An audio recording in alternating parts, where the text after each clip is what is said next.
The opinions expressed on this program are not necessarily those of the staff or the management or the sponsors. The sponsors. The sponsors of the.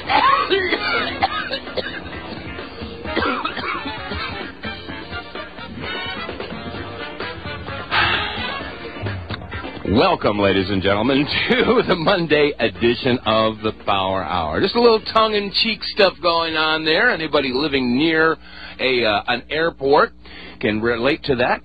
And that's what we're going to be talking about a little bit today. This is Dave Von Kleist. And Joyce Riley. And the subject is going to be the purpose of chemtrail aerosol. A.C. Griffith was associated with the National Security Agency.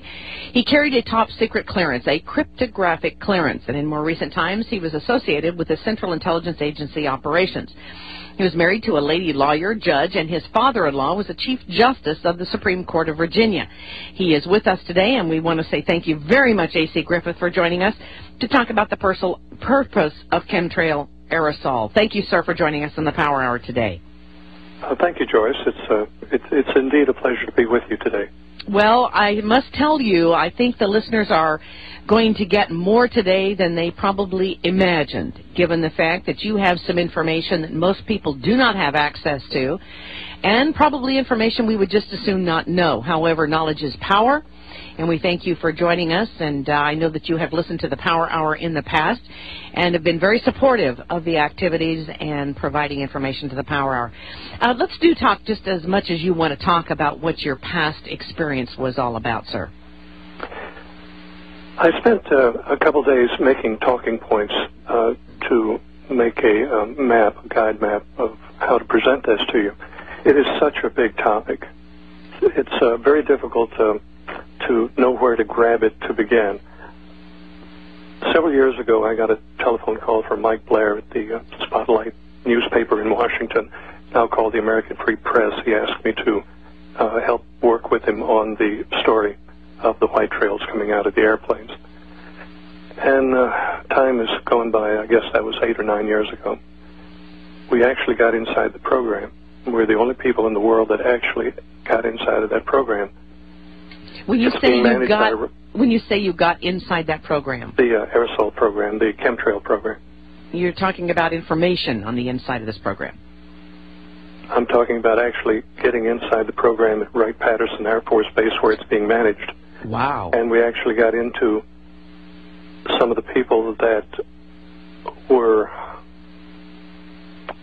dissatisfied from within the program, and they divulged a lot of the acronyms and the purpose of the program and so on. And that's the only way that anybody could ever have broken the secrecy of this program. Okay. We know that people have died over this program. People have been hit to keep them quiet. And we know that other things have happened to keep people in this program.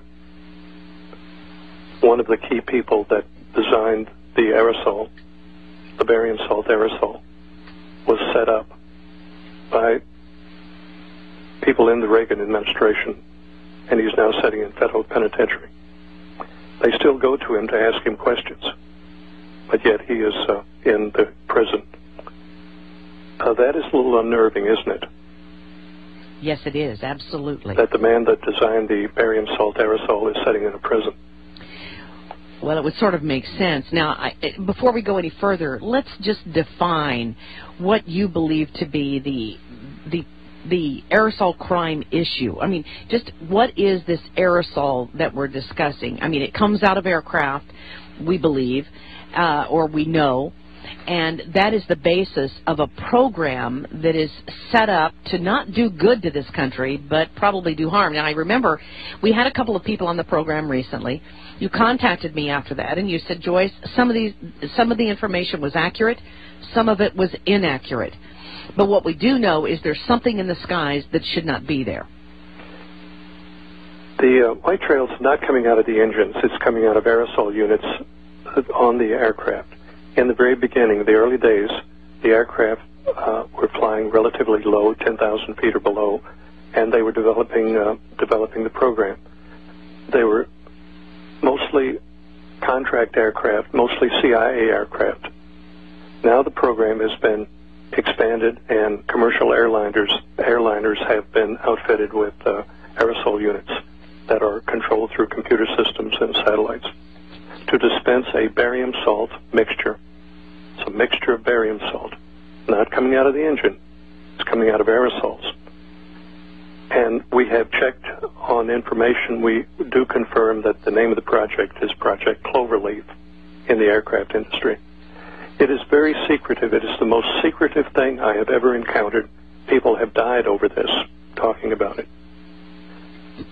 I listened to your broadcast just a few minutes ago. The general was on saying that he is very patriotic and he feels compelled to speak out, and that's exactly the same way I feel. I am very patriotic. I was born before the Second World War. I'm an old guy, and I come from that generation and that mindset. This is my country, and I see my country being dissolved. My country is being destroyed right in front of my eyes, and the people are being hurt, and that's why I consented to be on your radio program today. I know you will remember that you've asked me many times to do this, and I've been very reluctant, but it's time. It's time to speak out and go public with these things. Well, that is correct. I have asked AC to be on this program many, many times, and you do this, I think, with a considerable amount of risk to your own life, do you not? Yes, that's right.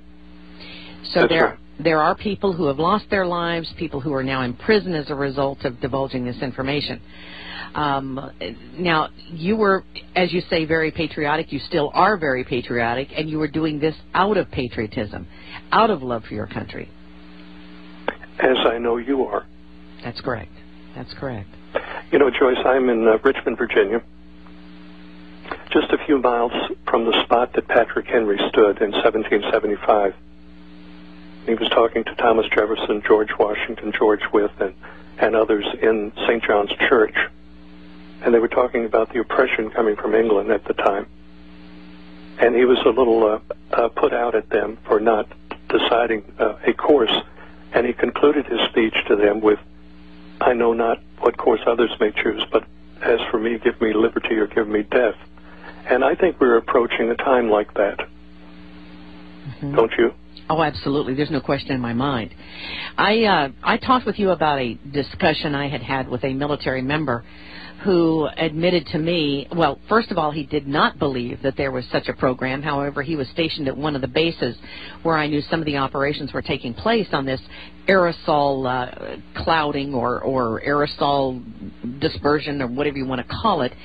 And I had him go to the person who we knew was in charge at that base at that time. And he did, in fact, confirm that the person that admitted to some of the information that we're about to talk about here, or that some of the information regarding this program. And he was so disillusioned when I talked with his military officer. He said, "I am leaving the military, Joyce. I did not believe you when you told me about Gulf War illness." And then he said, "I became ill. Then I found out the doxycycline was true. And then now I have found out about this spraying issue." And he said, "I can no longer serve the military." Well, let's talk about this subject of what the aerosol program is, and how you were able to obtain this information. First, Joyce, if you will allow me, let me paint a picture, a time picture. At first, you may think it's not related, but you will see that it is related. So if you will indulge me just a minute, let me go back to the Kennedy assassination. Do you remember Jim Garrison in New Orleans, the DA down there, fingered 27 people as being part of the plot to kill the president? Mm-hmm. Carlos Marcello was the major drug dealer in New Orleans, and his people were involved. Now, one of the people associated was a man named Barry Seals. He was a drug dealer and later a CIA operative. The FBI report on Carlos Marcello, the big drug dealer and underworld character, the FBI report said he made his money selling tomatoes and real estate, and that was the FBI evaluation of the #1 drug dealer. Now, remember Barry Seals. Now, fast forward to the Watergate break-in in 1972. Now, I was at the Watergate. The CIA had a rather large international operation there under a corporate name. Then they had other foundations under that and so on. By the way, did you know the Catholic Church built the Watergate complex as a real estate investment?